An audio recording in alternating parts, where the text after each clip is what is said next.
So we're looking now at the second part of lesson 8. We're talking about problem solving with rational numbers.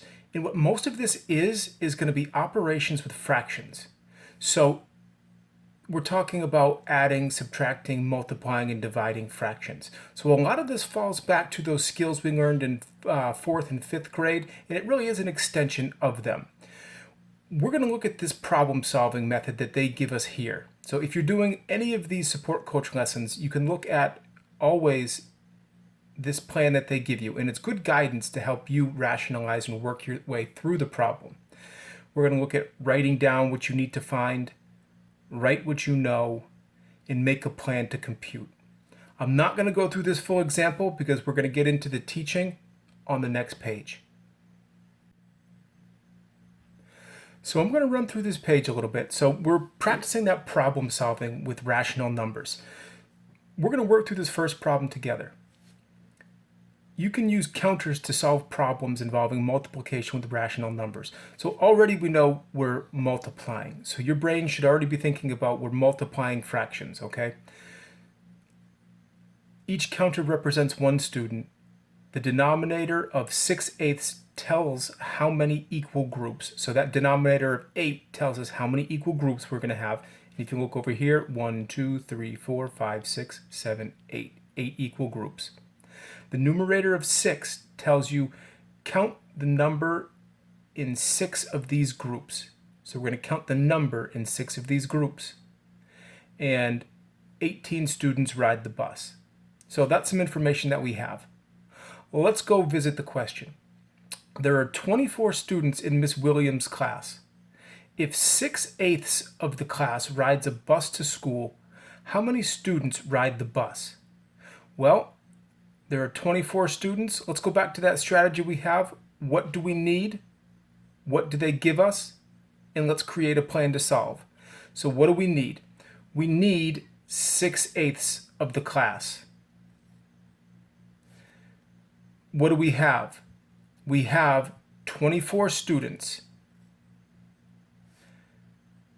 And we want to find 6/8 of that 24 students. So how many students ride the bus? Now they give you a nice model here. They model it out as groups of 3 and all equaling 24. So really what we want to do is we want to multiply 6/8 by 24.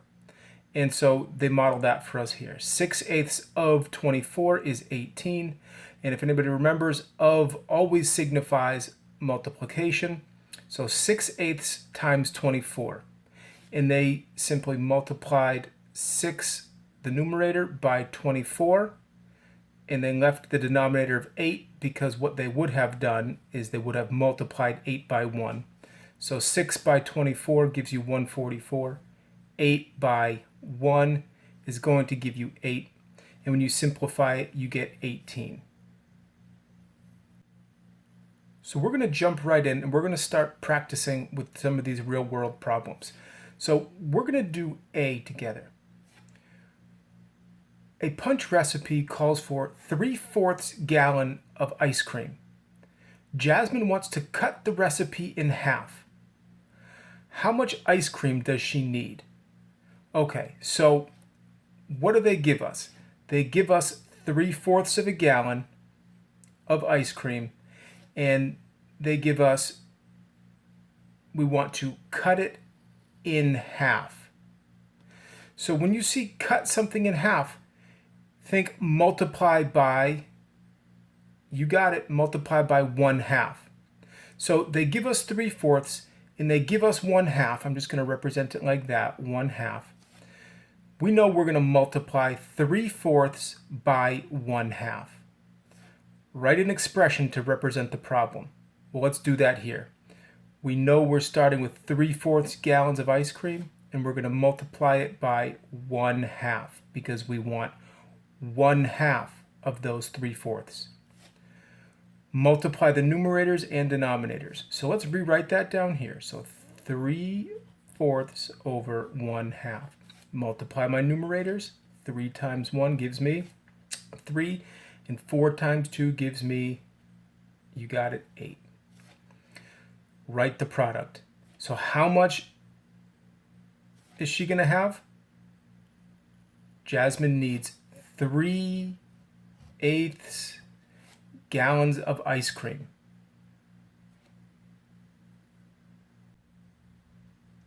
All right, looking at B. So we practiced multiplying those rational numbers. This one is going to throw some division at us. Let's see how we know that. Mason has a piece of wood that is 4.5 meters long. He cuts the wood into 5 equal pieces. How long is each smaller piece? All right, what do they give us? They give us 4.5 meters long. That's 4.5 meters of wood. He cuts the wood into 5 equal pieces. 5 equal pieces. When we see equal pieces, we already know that we're dealing with, you got it, division. So let's put that plan in place. Write an expression to represent the problem. So what are we dividing? We're dividing this piece of wood. So 4.5 divided by how many equal pieces? 5. Write the mixed number as an improper fraction. So we all know how to turn mixed numbers into improper fractions. All right, we're going to start on page 80. So we're going to jump right into the practice. I'm going to do a few of these, and let's see if you can do some of it on your own. We're going to be practicing writing expressions to represent the problem and then solving it. So let's look at the problem first. A baker is considering buying a 3/4 pound bag of flour or a 5/8 pound bag of flour. How much heavier is the larger bag? Well, what do they give us so far? They give us 3/4 pound bag and they give us a 5/8 pound bag. What do we want to do? How much heavier? How much heavier? How much more? Some of these keywords should signify that we want to subtract. We're going to be subtracting. Even if you didn't look at the problem down here for a little bit of guidance, we should know that we're subtracting when we see how much more or how much heavier. So let's do that. All right, so let's take a look at the math involved in that previous problem. We know we want to take 5/8 of a bag of flour away from 3/4 pounds bag of flour. So how do we do that? Notice what we have. We have two fractions with unlike denominators. This is going to require a bit of a refresher for a lot of us. This is coming from 4th and 5th grade, and we don't always practice these skills as much as we need to, and we forget. So let's remind ourselves, how do we subtract fractions with unlike denominators?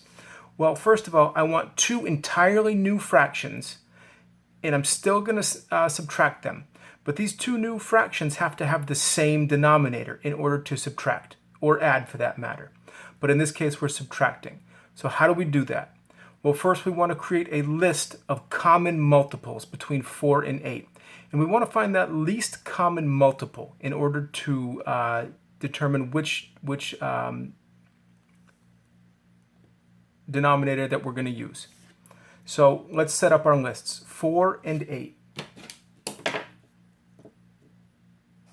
4 and 8. So what are the multiples of 4? First multiple is, you got it, 4. Second multiple, 8. 12, 16. And I'm only going to take it out to the 4th place just because we want to see what we're working with. Now what are the multiples of 8? First one is, you got it, 8. Next is 16. And then 24. And I'm not going to go any further. I see we're already getting pretty deep into the multiples here. And I want to take a look and analyze what I have so far. I want the least common multiple, so the smallest number they have in common. If I look at 4, do they have 4 in common? No. 8, do they share 8 in common? Absolutely. 8 here and 8 here. That is my least common multiple, and therefore it's going to be my common denominator. So my new denominator is going to be 8 for each fraction. Now how do I find my numerator? This is how I like to think about it. I like to think about it as how many times did I multiply 8 to get 8? Or what did I multiply 8 by to get 8? And I really just multiplied it by 1. So if I multiplied my denominator by 1, what would I do to my numerator? I would just multiply it by 1. And 5 times 1 is going to give us 5.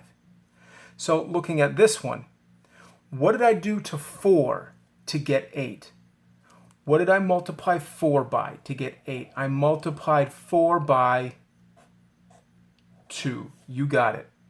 So if I multiplied 4 by 2, if I multiplied 4 by 2, what am I going to multiply 3 by?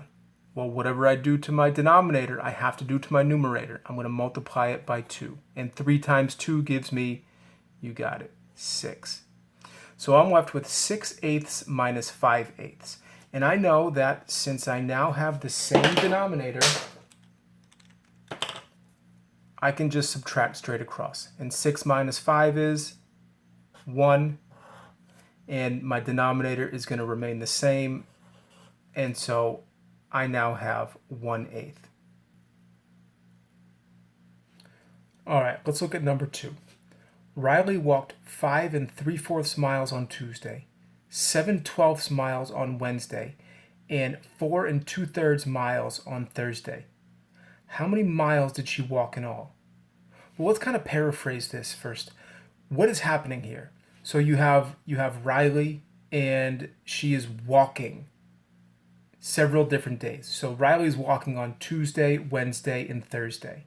So really, you have this person walking around, and what do we want to do? What do we want to get from that? We want to know how many miles did she walk in all. So we don't know if she's walking for fun, walking to school, but we do know that she's walking, and we want to know how many miles in all. Well, what do they give us? They give us 5/3, they give us 7/12, and they give us 4/3. So what are we going to do with all of those numbers? So on each of those days, Wednesday, Tuesday, and Thursday, we want to know how many miles did she walk in all.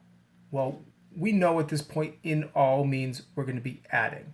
We want to total up the number of miles she walked each day, or rather all of the days together.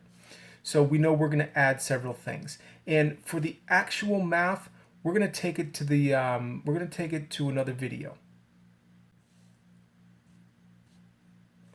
So let's take a look at number 2.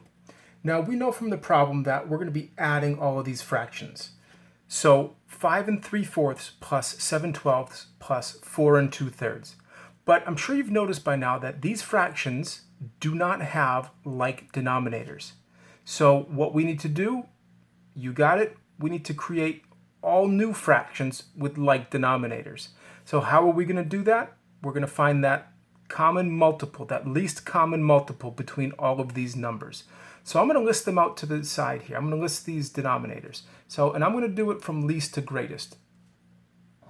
3, 4, and 12. What's the first multiple of 3? 3. The second is 6, and then 9, and then 12. And I'm only going to take it out 4 places. What about 4?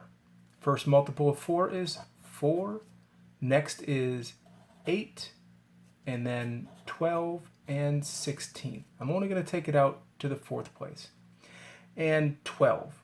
First multiple of 12 is 12, and then 24, and then 36, and 48 for good measure. I don't want to forget my colon. And now let's examine this list. Let's find out what that least common denominator is going to be. The smallest number that they all have in common. Do they all have 3 in common? They do not. Do they all have 4 in common? They do not. Now I'm going to skip up to the 6. They didn't have 3, didn't have 4. I'm going to skip up to the 6 because I want to stay in order. I want to keep this from least to greatest. Do they all share 6 as a common multiple? They do not. Do they all share 8? If you inspect all of these, you'll find they do not. Now the next smallest number is not 12, it's going to be 9. Do they all share 9? Absolutely not. Next, 12. Do they all share 12? They certainly do. What is my common denominator going to be now? It's going to be 12. So let's set up those fractions. So I'm going to have 5 and some fraction plus 7 over 12. I know that's going to be my denominator. Plus 4 and some fraction. Now I know that, like 7/12, my denominator is going to be 12. It's going to be 12 here, and it's going to be 12 here. Now how do I determine my numerators? So here's how I'm going to think about it again. I'm going to think about it as, if I'm looking at this fraction right here, how did I get to 12 from 4? What did I do? So let's go back to that list. What did I multiply 4 by to get 12? I multiplied it by 1, 2, 3. So what I'm saying is I multiplied 4 times 3 to get 12. If I multiplied 4 by 3, what am I going to do to 3?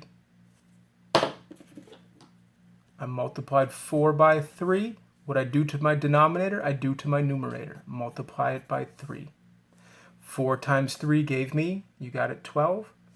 3 times 3 is going to give me 9. Let's jump over to my last one. What did I do to 3 to get 12? 3 to 12. 3 times 1, 2, 3, 4. I multiplied 3 by 4. So if I multiplied 3 by 4, what am I going to do to my numerator? You got it? I'm going to multiply it by 4. And 2 times 4 gives me 8. So now I have these numbers, these mixed fractions, and this fraction by itself with the same denominator. What can I do now to add them? You got it. I can just add them. So let's look at what that's going to look like. 9/12 plus 7/12 plus 8/12. And I'm going to add my fractional values first. So what's 9 plus 7 plus 8? 9 plus 7 gives me 16. And I'm going to do it over here. 9 plus 7 plus 8. 9 plus 7 gave me 16. And now to that 16, I'm going to add plus 8. And 16 plus 8 gives me, you got it, 24. So that's going to be my numerator. My numerator is going to be 24 over what? What is my denominator? Absolutely. My denominator is 12. So when I added all these fractional pieces together, I got 24 over 12. Well, does anybody want to take a guess as to what I get when I simplify 24 over 12? What is 24 divided by 12? That gives us, you got it, 2. So when I add these fractional pieces together, I got 2. Well, what am I left with? I'm left with my whole numbers, 5 and 4. What is 5 plus 4 plus 2?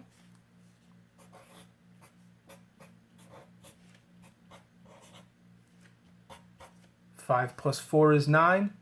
9 plus 2 is, you got it, 11. So there we have it. There's the sum. We get 11 total miles.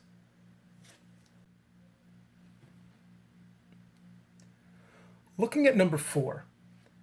A chef used 4/5 pounds of cheese and 1/10 pound of peppers on a pizza. How much more of a pound of cheese than of peppers did the chef use? So again, let's kind of paraphrase this. Let's put it in our own words. There's a chef and he's doing what? Yeah, he's making a pizza. So on this pizza, he's got a couple things going on. He put cheese and he put peppers. Well, going back to the cheese, we know he put 4/5 of a pound, and peppers, we know he put 1/10 of a pound. So he's got these two toppings, and we want to know how much more of a pound of cheese than peppers did the chef use. So basically, we just want to know how much more cheese than peppers. How much more than, or how much more of, tells us what? You got it. It tells us we're subtracting. So we're going to subtract 1/10 from 4/5. And just like in that previous problem, we're going to do the math on a separate sheet of paper to give us more space to think.